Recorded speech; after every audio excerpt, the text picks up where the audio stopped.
everybody. So I have recently been asked how my gym adventure went, and I guess I shouldn't leave you guys hanging. So it went really well. I did not wear headphones that first time. Nobody approached me. I didn't approach anybody else. We all just exercised and life was good. Since then, I do put headphones on because I do work out better when I have headphones on. I just have a more healthier workout. So, you're probably wondering why I'm still in this empty space. Well, here's the thing. I made a commitment of this year to live very, very, very minimalistic. And besides that, I really like having this empty space because see, look, this is what I can do. I have not done this, in a forever long time. See, I have plenty of space to go and do what I love to do, and why would I want to mess that up with furniture? So yes, you're going to keep seeing empty space there because I utilize that every day, multiple times a day. I do not jump because I have downstairs neighbors. That would be rude. All right, new adventure. This one was a challenge for me. I'm going to tell you right now, this one was really a challenge for me. It was an aha moment, and it has taken me about a week to process this one because it shocked me. So, so here's the thing. I was talking with this gentleman online, and we were having an absolute pleasant conversation. He had periodically checked in for several months. I had told him, I wasn't available because I was committed in another relationship at that time. He was always the perfect gentleman. The other relationship didn't work out. He happened to ping in, and I was like, okay, yes, you have always been so respectful. Let's start talking. We had the most phenomenal online conversations, this finger chatting, and we just delved into some really interesting topics, topics that I'm interested in researching, topics of soulmates and twin flames, and we really seem to have this this connection. And what I have come to realize is relationships are, I'm from the IT world, okay? So every project goes through 4 stages of development. It is the discovery, and then the strategy, then the design and execution. And relationships, they're the same way. First you're in discovery. I call that the safe zone. And that's where you're just finding out about each other, asking safe, non-threatening questions, not getting too deep into the personal stuff. Not chit-chats. I don't do the chit-chat thing. But safe zone depths. Then you go into the strategy phase. The strategy phase of, okay, yeah, we seem like we might have some compatibility here. How are we going to strategize into moving forward? How are we going to be able to engage with each other a little bit more? Then you go into the design phase, which is more about designing how you're going to introduce yourselves to other people, because you decided that's the stage you're at. And then it's the execution phase, which is, you've decided, yeah, let's try and make this work out.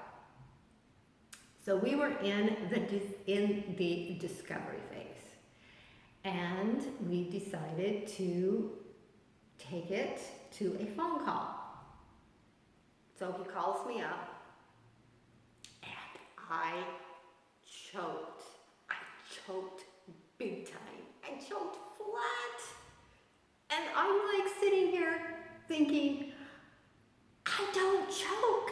I'm not kidding you. I don't choke. I am not shy. I'm not shy. I can walk into a boardroom. I can hold my own. I can like go out. I can talk to people. I can engage with people. I can talk with people. But this time, I flat out choke. I just am like on the phone. I can't even speak. And I'm going, trying to breathe. And that was a new experience for me. And I was like, what's going on here? And my mind is like clicking, what's going on? Why am I feeling this way? And the best way I could describe my inner feelings was, you know how electricity, you have AC and DC current, and if you plug an appliance that is, you know, wired to plug on DC current and you plug it into an AC current, it's like gonna go and vice versa. That's how it felt. I just needed to get off the phone. He was very, very patient. I appreciated that. And then, you know, we engaged a little bit. I told him, like, you know, I think I need to slow things down. I need to think about some things.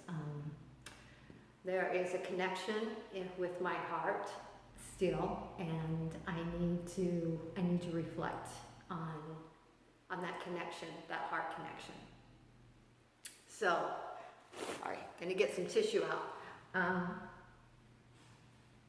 So I did. I had to process. That. And I spent several days trying to figure out why I felt the way I did. And it was busy for me, it was busy for him. You know, we touched bases just briefly, but then there came a time when he said, you know, yeah, let's talk again. And he asked me to call him. I preferred to do the shh. And he was like, no, you need to call me. And so I was like, okay, all right.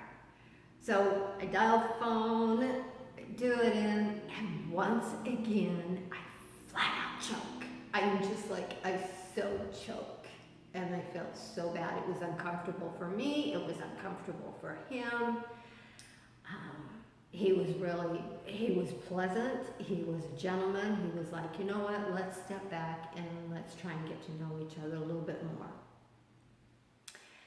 And I realized at that point, you know what, I must not be ready. And that surprised me. I must not be ready. So I told him that, and he respectfully said he understood and he wouldn't call me again. And I appreciated that. I thanked him for that. So that was my new experience. And I have since reflected on that. I've reflected deeply. Like I said, this last month, or not month, but this last week, I have really thought about that and why that occurred. And my biggest concern was, is this going to be something reoccurring for me? If every time I get close to taking it to the next step, am I going to choke? And is that something I need to work on? Now, I am one that says I do not live in fear. I consider myself a pretty fearless person, and here's the reason why. Yes, I do have fears. I face fears all the time, but one of the things that I do is that I take the emotion and I begin to peel away and I ask the tough questions. It could be an emotion of anxiety or emotion of agitation, and it's like, okay, why am I feeling this way? And then I have to, I have to articulate to myself what it is that I'm feeling that way. And once I find that emotion and I can address it, I can peel that layer back and dig down into the next one. And what I have found is every single emotion always comes down to, if you have fear, it always leads to fear. And fear, the foundation a fear is the fear of loss. So when I did that over me choking on the phone, I realized what my fear of loss was. And my fear of loss was the life that I am having right now. I thoroughly embrace being single. I thoroughly embrace this new opportunity and this journey that I'm taking, and I have so many plans. And it was that fear. I think the choking was due to the foundational fear of loss that I would lose me. I'm just starting to really formulate me as a woman, being single. Like I said, this is the first time I've not lived with kids or with I had a boyfriend, and before that I had a husband. And I realized that's what I was fearing. So what I've come to decide is I need time. And I think that's okay. It's okay to do that. I need to have time to be able to explore and have these adventures. And I figured about 6 months. The other thing, when I was peeling back all the layers and realizing the fear, because I think the anxiety, the choking that I was feeling, like I said, when you peel back all the layers, it really, there was some fear there. And underneath the fear, it was the loss. And here was the other thing. You know that I am writing a book entitled The Art of Defining Me. And it is about my experience being born and raised in a cult environment and living in that cult environment for almost till the time I was almost 50. Okay, I am 57 years old. So 10 years ago, I left the cult, and I have been working on defining me as a woman outside of everything that I was brought up and was raised to believe in. So I was raised to believe in that this world was evil. This world is not evil. It's actually a really incredible place. So my book is basically a series of short stories. Let me say that right. It's a series of short stories, and each chapter is written where it has a preface to help explain the little bit about what is in the chapter. Then I talk about the experience, and then it has an afterword.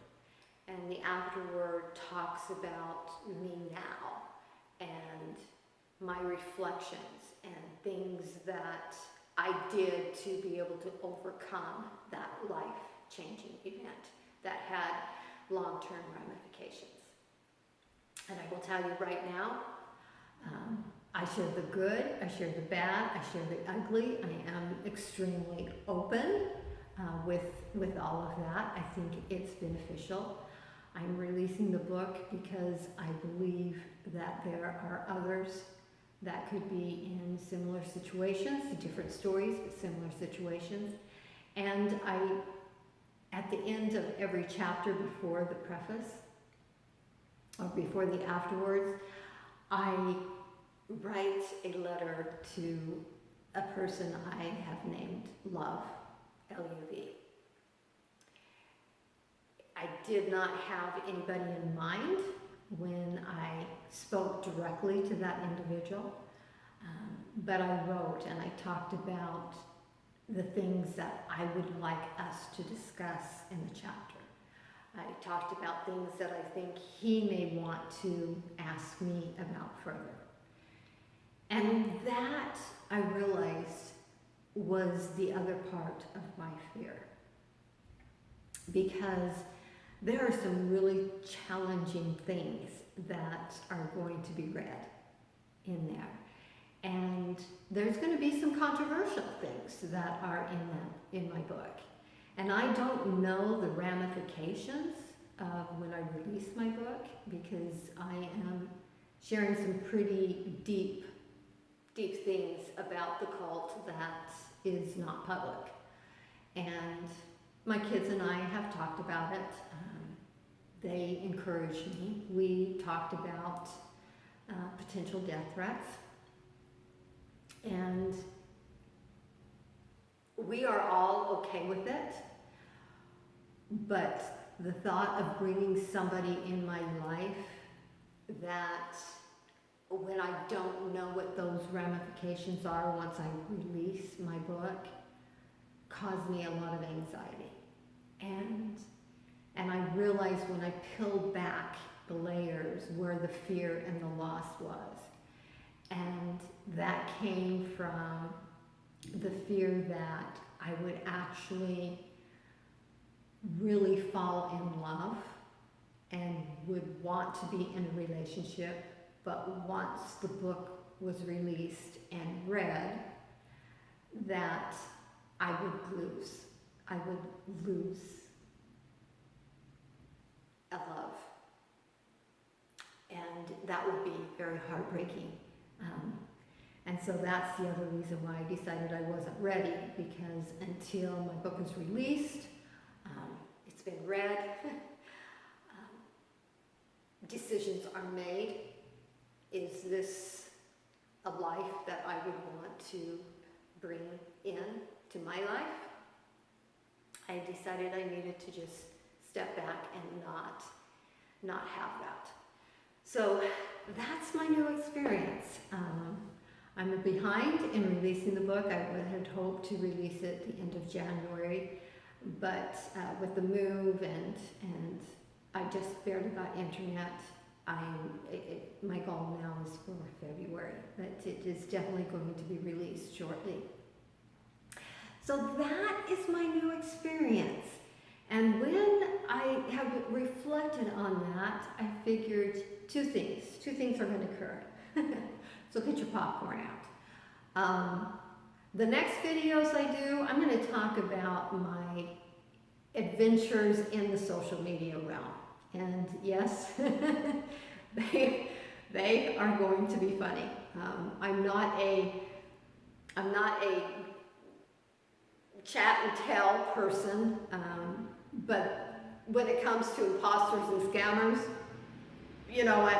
Everything's out because there's no there. But there are some other individuals that I have talked to, and our conversations will always be between them and I, because they are still very dear to my heart.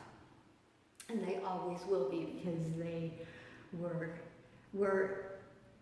a beautiful moment in time, and which I smile and I laugh and I think and reflect fondly on.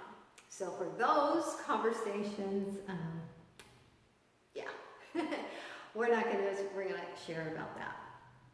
So those are some of the things I'm going to do. February.